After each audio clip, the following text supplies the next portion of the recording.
El camino muerto. Mi nombre es Enrique. Esto me sucedió en carretera mientras trabajaba hace casi 10 años. Recorría el camino del norte de la Sierra Chihuahua, en la temporada invernal del año. Cualquier persona que haya visitado esta parte de México sabe que el área siempre es fría, pero en época invernal, la temperatura suele descender a grados bajo cero. Si bien esto me sucedió hace ya casi una década, lo acontecido ahí y los detalles de todo lo vivido están presentes en mi cabeza como si hubiera ocurrido hace apenas algunos días. Estoy seguro que una experiencia de este tipo jamás se olvida. Manejaba mi camión, remolcando un cargamento de comida enlatada y diversos productos para un supermercado. Llevaba ya algunas horas de recorrido, y empezaba a sentirme cansado. Era normal, pues los choferes solemos ignorar el cansancio en carretera. Pues tiempo después se pasa, o también a veces, cuando vamos bien de tiempo, dormir un rato en el mismo tráiler puede hacer la diferencia, aunque sean 30 o 40 minutos de sueño únicamente. La carretera estaba congelada, el camino escarchado hundía el centro de una ladera con árboles y pinos para abrir el camino. Todo hasta donde alcanzaba la vista era blanco, marrón y verde. El cielo gris era el escenario donde bailaban nubes grises cargadas de agua hecha nieve, que estaría por caer en cualquier momento. Los camioneros usualmente solemos estar bastante al pendiente del reporte del clima, pues en primer lugar, te ayuda a ir preparado con una chamarra extra en caso de que la temperatura descienda, y en segunda, la predisposición de saber si vas a transitar por un camino nevado, congelado, seco o húmedo es importante para mantenerse eficiente y llegar más rápido al destino. Transcurrían las 4 de la tarde e iba más o menos a medio camino de mi destino, cuando el cielo empezó a rugir de manera estrepitosa. Minutos después, la nieve comenzó a caer del cielo. Las fuertes ventiscas estrellaban los pequeños copos de nieve contra el parabrisas, dificultando la visibilidad en el trayecto. Hubo un momento en el que avanzaba apenas a 50 kilómetros por hora, pues el vidrio frontal estaba totalmente nublado por el temporal, y era riesgoso continuar a altas velocidades por el sendero gélido de la Sierra del Norte invernal. Salí de la pequeña cordillera, y a mi izquierda quedó un acantilado de unos 50 metros de profundidad, lo cual me obligaba a ir con aún más precaución que hace algunos momentos. El acantilado era bastante temido por los que comúnmente transitaban por el área. De hecho, no solamente era temido, sino que en bastantes ocasiones era evitado. Algunos choferes suelen tomar una ruta alternativa que rodea la depresión territorial de la zona, y lo hacían con mayor razón cuando el clima no era el adecuado para tomar viajes largos. 50 metros debajo de mí, al fondo del barranco, se podían alcanzar a ver algunos coches que tuvieron la mala fortuna de caer al vacío por exceder el límite de velocidad, por ir haciendo caso omiso de los señalamientos, por distraerse con algún otro factor de la carretera, entre otras cosas, pero los más supersticiosos mencionaban que el verdadero motivo de los accidentes cuya evidencia se encontraba enterrada bajo algunas capas de nieve, era un ser que habitaba la sierra de esos lados del estado. Algo que no se sabe con exactitud qué es, pero que se ha encargado de asustar a decenas de transportistas que recorren el Camino Muerto.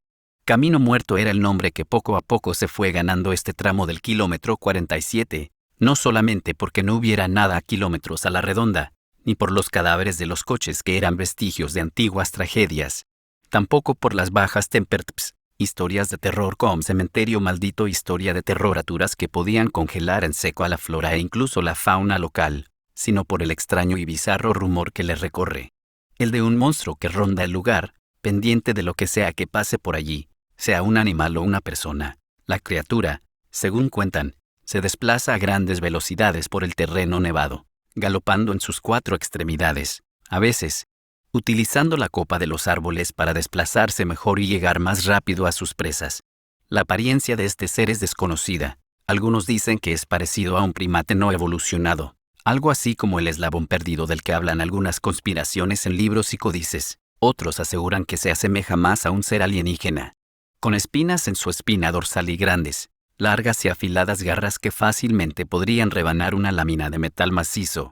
Personalmente no creía que algo así pudiera existir.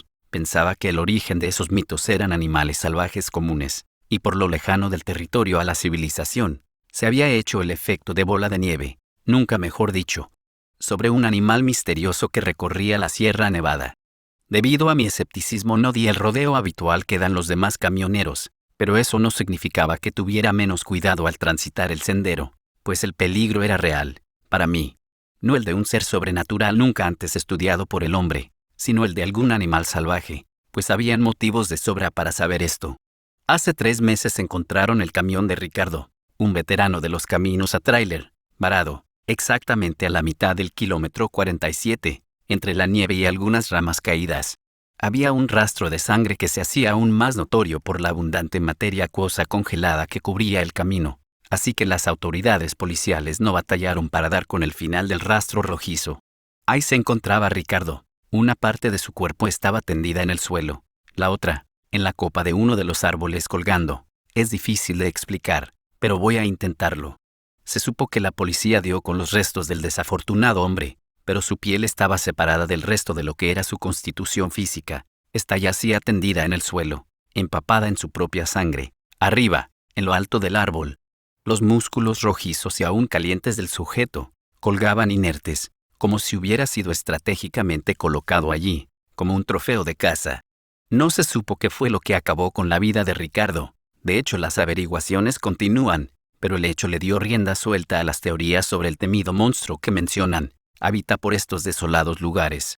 Lo que creía yo es que los hechos eran ciertos, pero no sabemos hasta qué punto. El pánico colectivo hizo de las suyas, causando que el boca en boca fuera exagerando los hechos originales. Puede que la muerte de Ricardo haya sido mucho menos visceral de lo que la describen. Puede que se haya tratado de simplemente un accidente desafortunado que a cualquiera le podría pasar en una parte indefinida del país, incluso del mundo, y que poco o nada tenía que ver con un ser de misteriosa naturaleza. O también podía ser que las leyendas fueran ciertas, y que todo haya pasado tal cual se contó, pero personalmente nunca me dejé intimidar por estas disparatadas afirmaciones. Otra de las extrañas características del camino muerto es que las comunicaciones suelen ser muy inestables. La radio, la señal de teléfono y cualquier tipo de equipo digital empieza a fallar. De hecho, muchos de los que se atreven a transitar el camino muerto saben que ya entraron a él cuando la radio empieza a transmitir solo estática, y se daban cuenta que salían cuando la música volvía a escucharse. Debo de reconocer que a esto no le encontraba una explicación lógica. Era algo que simplemente era raro, y realmente no tenía una solución a la cual acudir. El tormentoso clima no amainaba. Entonces, en medio del vendaval, escuché el sonido de aire saliendo a presión, y como el camión se inclinaba ligeramente hacia un lado, había pasado lo que nadie deseaba que le ocurriera en el camino muerto. Se ponchó un neumático de Medtransporte. Me bajé para ver el daño. La llanta derecha de atrás se había perforado. Lo raro es que no había un agujero, sino que el neumático parecía haberse rasgado, como las costuras de una fina tela. Tampoco encontré el objeto que causó el desperfecto. Fui a la cabina posterior del tráiler por una de las refacciones, cuando a unos metros de mí escuché el sonido de unos pasos que se movían aparentemente cautelosos. Me giré y me sobresalté al ver un niño pequeño al borde del camino, de pie y aparentemente observándome. Digo aparentemente porque no podía ver su rostro. Lo tapaba el gorro de una chamarra roja acolchada que llevaba puesta. También vestía un pantalón café claro y unas botas marrón de nieve. Era cuanto menos preocupante ver a un niño pequeño ahí solo, pues su presencia no tenía razón de ser en ese momento y en ese lugar. Llamé su atención, pero no me hizo caso. Bajé de la cabina posterior. Ya ni siquiera me acordaba de que hace segundos me puse a buscar la refacción del neumático ponchado, pero al intentar acercarme al pequeño, este salió corriendo. Me quedé ahí parado sin saber qué hacer. Era una situación totalmente improbable. No podía simplemente cambiar la llanta e irme. Tal vez el niño había sufrido un accidente. Tal vez había un coche a algunos metros, donde sus padres se encontraban heridos, o necesitados de ayuda, o no lo sé. Habían demasiadas posibilidades ante la inesperada presencia de un infante en medio de la nada, de la Sierra Nevada y de los primeros vestigios de lo que parecía. Sería una tormenta de nieve de considerable proporción. Seguí al niño fuera del camino. Me adentré fuera de la carretera, de lo único en ese lugar que denotaba pistas de civilización, pues lo demás era totalmente silvestre e inexplorado. Le gritaba al niño, pues conservaba la esperanza de que se detuviera y poder hablar con él, pero era muy rápido, o quizás yo era muy lento, pero solo veía un punto rojo que se movía entre los árboles y la nieve, el cual cada vez se iba haciendo más y más pequeño, hasta llegar a perderlo de vista. Me detuve unos momentos, pues estaba hiperventilando. Mi aliento hacía un vapor frío al salir de mi cuerpo y chocar con la temperatura ambiente. Después de tomar aire pude seguir caminando, pero mi esperanza de encontrar al pequeño se hacía cada vez menores. Tampoco quería adentrarme demasiado en esa área del camino muerto, pues sabía que pronto podía desorientarme y perderme, y ahí, sin señal en el teléfono y sin poder llegar a mi camión, estaría metido en un problema grande. Caminé un poco más y di un último grito con todo mi aliento llamando al niño. Era lo más que podía hacer en esa situación. Planeaba cambiar la llanta, y saliendo del camino muerto, llamar a la policía y notificar sobre mi avistamiento de un pequeño en medio de la sierra, a inicios de una tormenta de nieve. Me puse en camino de vuelta hacia mi tráiler, cuando escuché un leve murmullo a mis espaldas, lo que me hizo darme la vuelta rápidamente. No vi nada alrededor, pero luego escuché el ajetreo de las hojas de los árboles, y vi nieve cayendo de ellos. Alcé la mirada y no pude ver nada más que el movimiento de las hojas y ramas que constituyen la copa de la fría flora local. Empecé a alertarme, pues comenzaba a sentirme acechado. Tenía el sentimiento de tener por lo menos un par de ojos encima de mí todo el tiempo. Y me di cuenta demasiado tarde de que me había quedado totalmente expuesto a un depredador de las inmediaciones. En esos instantes no pasaba por mi mente las leyendas de la criatura que dicen que ronda esa parte de la sierra. Pero más temprano que tarde vería de qué se tratan dichos rumores. Empecé a caminar con paso apurado en dirección hacia la carretera, y fue segundos después de esto cuando indudablemente vi una figura, un bulto, saltando desde lo alto de un árbol hacia otro, escondiéndose entre las ramas, como acechándome. En ese momento mis alarmas se dispararon y empecé a correr, a huir con más apuro que cuando llegué persiguiendo al niño que no logré encontrar. Veía a mi alrededor como el follaje de los árboles se meneaba con el turbulento paso de algo que era evidentemente pesado, pues lograba violentas sacudidas entre las ramas por las cuales se abría paso. En esos momentos pensé que tal vez estaba cerca de un primate grande, y me negaba a considerar la opción de tomar como ciertas las leyendas que circulan por allí. Luego escuché un fuerte aullido, grave y profundo, el cual se originaba a unos 20 metros de mí, lo cual me hizo inundarme de terror. No era el aullido de un mono o de algo parecido, tampoco de algún otro animal que haya escuchado con anterioridad. En ese momento, mis nervios empezaron a congelarse, y mi cuerpo respondía torpemente a las indicaciones que mi cerebro le brindaba. En medio de mi desesperación, caí al suelo y me di un golpe que me dejó algo aturdido, lo cual me sirvió para frenarme un momento y tratar de moverme con más cautela. Al levantar la mirada, mientras estaba en el suelo, pude ver a unos cuantos metros de mí la carretera y el tenue brillo del metal de mi tráiler, lo cual me devolvió algo de tranquilidad. Me levanté y seguí corriendo, y casi al llegar al camino, escuché un fuerte gruñido a mis espaldas, a solo unos cuantos metros de mí. Me di la vuelta, y a día de hoy, casi 10 años después, aún no sé de qué se trata lo que vi entre los árboles y la nieve, en ese solitario camino escarchado. Una criatura sin pelo, y con la piel gris, de ojos pequeños pero brillantes, me miraba fijamente. Sus dientes sobresalían de su hocico. No había nariz, solamente un tabique cubierto de piel grisácea y seca. No era un mono o alguna clase de primate, pues su delgado cuerpo y su morfología en general no coincidía con este tipo de animales, además de que ellos no habitan la sierra de Chihuahua. No tenía pelo, o más bien tenía un vello muy poco poblado y delgado, pero una de las características más extrañas era que su cabeza se asemejaba mucho a la de un humano. Su cráneo era totalmente redondo. Su mandíbula sobresaliente, adecuada para los grandes dientes que portaba en el hocico, las orejas, largas y puntiagudas, y parecía tener una enorme facilidad para recorrer largas distancias únicamente con el balance que hacía con sus largas extremidades. Al ver a este ser directamente, este volvió a gritar con un aullido ensordecedor y yo me eché a correr. Segundos después de continuar mi huida, podía sentir cómo sus pasos se acercaban a mi espalda, quizás un detalle que salvó mi vida. Y me permite contar esta historia a día de hoy, es que, al momento de ver al niño del otro lado del camino minutos atrás, olvidé por completo lo que estaba haciendo antes de percatarme de su presencia, por lo cual, dejé la puerta de mi tráiler abierta, lo que me permitió meterme directamente en la cabina y cerrar la puerta. De otro modo, me hubiera detenido a buscar la llave, y el simple proceso de abrir el acceso, me costaría vitales segundos de tiempo en esa situación. Al meterme a mi tráiler y cerrar la puerta detrás de mí, escuché el aporreo de algo contra la puerta. La criatura empezaba a embestir el camión, y este se mecía de un lado a otro. Era muy extraño. Su peso no correspondía a una fuerza física tan grande. Era ilógico que ese animal pudiera mover un camión de toneladas de peso solamente con embestirlo, pero lo estaba logrando. En medio de la ventisca, y mientras estaba siendo asediado por el extraño ser, vi una luz acercándose desde mi izquierda, por la carretera. Conforme esta luz se hacía más fuerte, la insistencia del extraño ser empezaba a ser menor. Cuando la luz ya estaba demasiado cerca, hubo un gruñido y el movimiento del tráiler cesó. Un coche patrulla transitaba el camino, e iba hacia el norte, pues no había alcanzado a llegar a su destino a tiempo para resguardarse de la tormenta helada. Me asomé por la ventana de mi tráiler y llamé la atención del policía. Él me vio pronto y se orilló. Le pedí que me llevara al poblado más cerca y así lo hizo. Cuando subí a la parte trasera de la patrulla miré hacia atrás y el ser ya no se encontraba por ningún lado.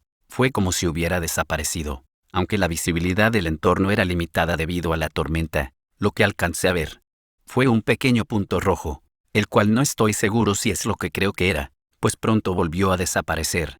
Al llegar al poblado, estuve indeciso sobre contarle la verdad o no a la policía local, pero al final terminé haciéndolo, claro, con el debido cuidado de no parecer alguien que se dejó llevar por la superstición y la desesperación de un momento así. Dije que lo que había visto era un animal salvaje que intentó atacarme, el cual tenía un aspecto que no logré reconocer. Era la verdad. No estaba mintiendo en lo absoluto. Claro, el aspecto del ser era algo que no se asemeja nada a cualquier animal o cosa que hubiera visto antes, pero no ahondé en esos detalles, pues me parecía innecesario. También les hablé sobre el niño que logré ver ahí solo, a lo cual la única respuesta que tuve fue que habría una investigación al respecto. No fueron imaginaciones mías, pues días después volví por el camión acompañado de otras personas. La puerta del tráiler del lado del conductor estaba ligeramente abollada, y tenía algunos raspones, como si algo la hubiera estado meciendo. Tuve la suerte de que nadie robó nada del camión, y también de que el policía que pasó por ahí ese día me haya encontrado, pues el Camino Muerto es muy conocido por las leyendas que circulan en la localidad, las cuales ahora sé que tienen algo de cierto. Sé que ahí hay algo en ese lugar que no pertenece a alguna cosa antes vista. Sé que las leyendas del Camino Muerto son reales, tal vez no como las cuentan algunos, pero el origen de estas tiene un fundamento que pude ver con mis propios ojos, y fue lo más aterrador que me ha sucedido en la vida. Un cabo suelto del que nunca tuve una respuesta fue el niño. A no ser que haya alguien viviendo en las inmediaciones, no tiene sentido que alguien hubiera andado por allí. No hay alguna casa o cabaña cerca. El poblado más inmediato está a varios kilómetros del lugar, y no supe sobre reportes de desapariciones. La policía no dio con nadie después de mi reporte, y de haber habido un niño rondando por esa soledad, seguramente se hubiera topado con la criatura que yo me encontré, o más bien, la criatura que me encontró a mí. Por momentos he pensado que el niño es un gancho, una forma de atraer desconcertados a los que transitan el camino, hacerlos bajar de sus transportes y que vayan a buscarlo, internándose en lo más inhóspito del lugar, donde son una presa fácil para la criatura que ahí habita, y nadie habla de un niño pequeño que va por el borde del frío camino porque hasta ese día, nadie había vivido para contarlo. Pero claro, solo son especulaciones mías. Han pasado casi 10 años desde entonces, y por ninguna razón vuelvo a recorrer el Camino Muerto. Siempre doy el rodeo que hace que te demores más en llegar a tu destino, pero que no alberga el peligro de encontrarte con algún ser misterioso y desconocido.